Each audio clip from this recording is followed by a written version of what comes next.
Today's Clash of Clans sneak peek brings so many changes to the game. This is going to blow your mind and change Clash of Clans forever. Absolutely speechless. Before we get into today's video, I wanted to let you know about a contest I am running on the channel. At the end of June, one lucky subscriber will win a silver P.E.K.K.A statue. To enter, all you need to do is subscribe via the website Gleam, link is in the description, and turn on post notifications via the notification bell, because at the end of each week we will also give away a gift card in a random video. But let's get into today's video. We have a whole host of balance changes for you today, guys, and honestly, this is crazy. When I first read this, I couldn't believe how many changes were coming to the game, but it is awesome. Let's go over the main one first. You now have to build every single building before you can upgrade your Town Hall to the next level. Let's play you a quick clip here. So as a Town Hall 11 with no Eagle Artillery, as we go to upgrade to the brand new Town Hall 12, we will not be able to. This is going to change the war matchmaking absolutely like no other, guys. Now, as you go to upgrade, you will get the upgrade locked, and you need to build every single building, defensively, offensively, everything.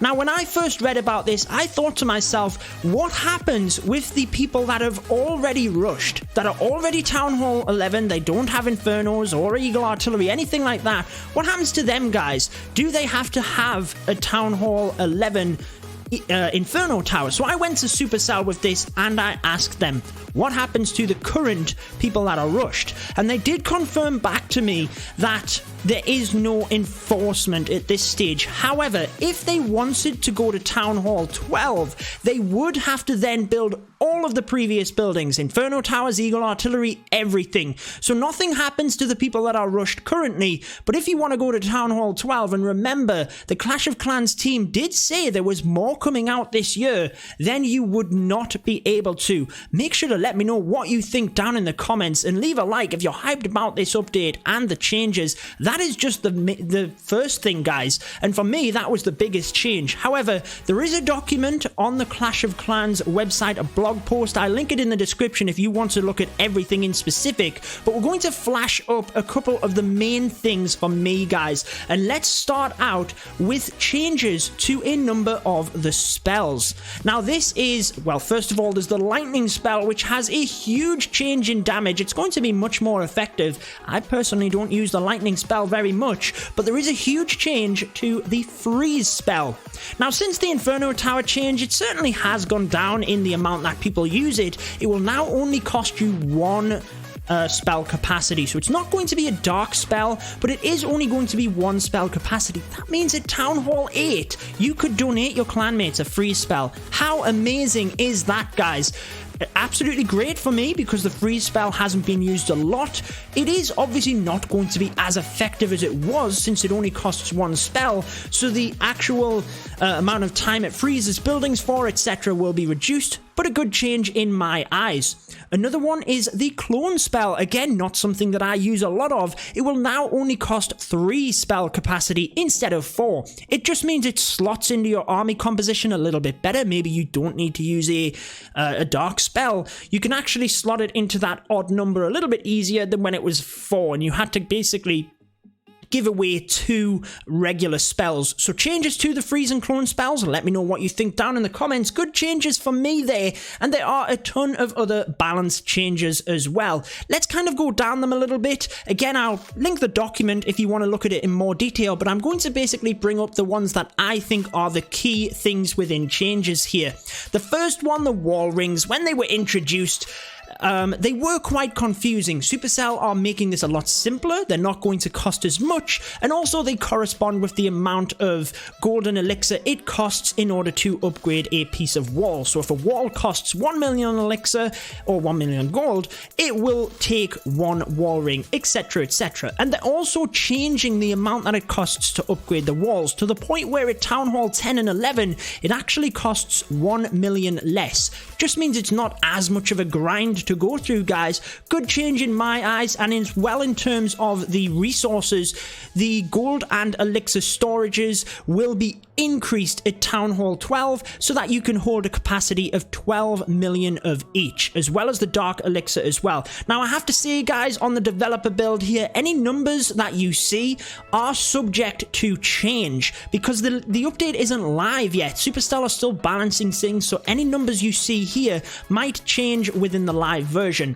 The treasury is also going to be increased. That's what you can store in your clan castle. Good change for me because it just means it gives people more loot to protect, and also the star bonus. So that's not the bonus you get from a single raid, it's the one you get after 5 stars you get across raids, and it's going to be drastically improved to the point where at Legends League you get 900,000 gold and 900,000 elixir. Imagine when we have them ×4 star bonus events, it's going to be awesome.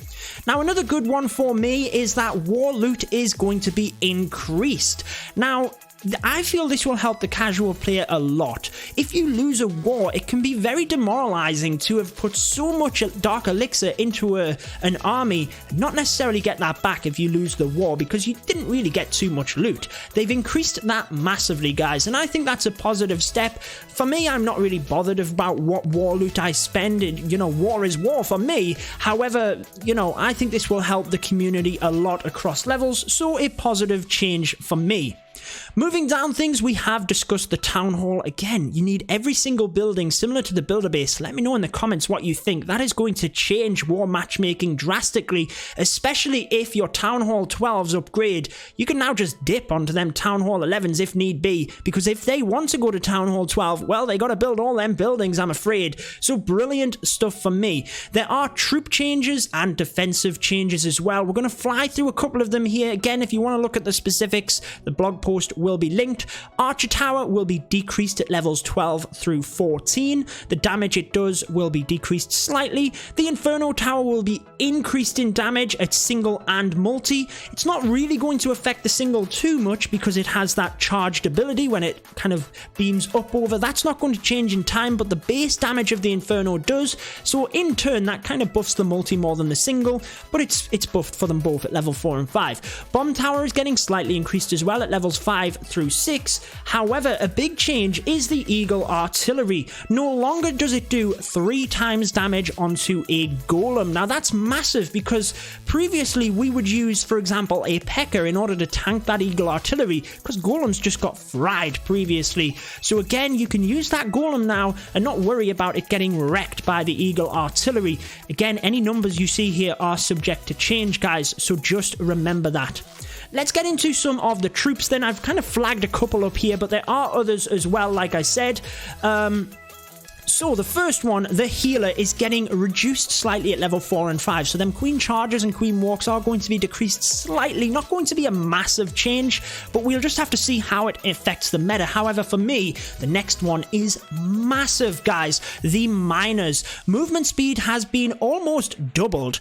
Now, on here, it's described as 250 to 400. That's not what it is in-game. This is kind of an in-game calculation they use, but it's obviously increased massively, but probably more significantly is the time it takes the miner to get up from underground. 1.2 seconds halved to 0.6. I like to use the mass miners for farming dark elixir. Let me know if you use them, but I think they could come back for war as well after this buff. That is amazing stuff. Think about when they used to get caught on a skeleton trap. They'll be able to take them down so much easier.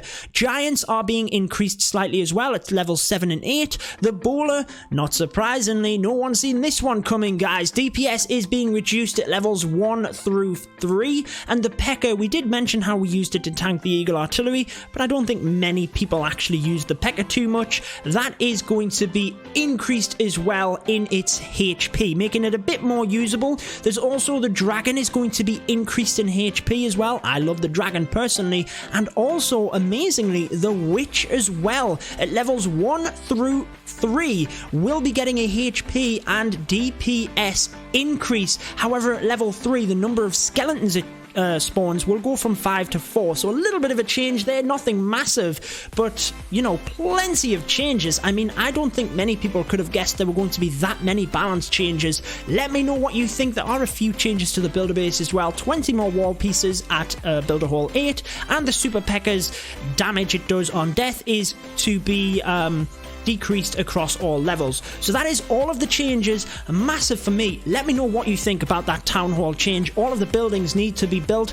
I personally am all for it. I think people should be able to upgrade how they want, but when people superly rush, it just brings them into problems anyway. So I think that will be a good change for everyone in terms of the casual player. It will certainly help with war matchmaking. And again, if we move up to Town Hall 12, people at Town Hall 11 cannot make that change unless they do all the buildings. Remember, I did ask Supercell specifically what happens to current Town Hall 11s, and they said that there will be no change, but they cannot move to Town Hall 12 unless they build all of them buildings. That's going to wrap it up for this one, guys. Make sure to leave a like if you're hyped about the update, and again, let me know in the comments all of the changes that you think are going to be good for the game. I think this is fantastic, such brilliant change, and I applaud Supercell for actually going for it and just putting all of these changes in. Remember, they will be monitoring this very closely after the update, and they might change things if necessary. But that wraps it up for this one. I've been your host, Judo Sloth, and until next time, peace out, guys.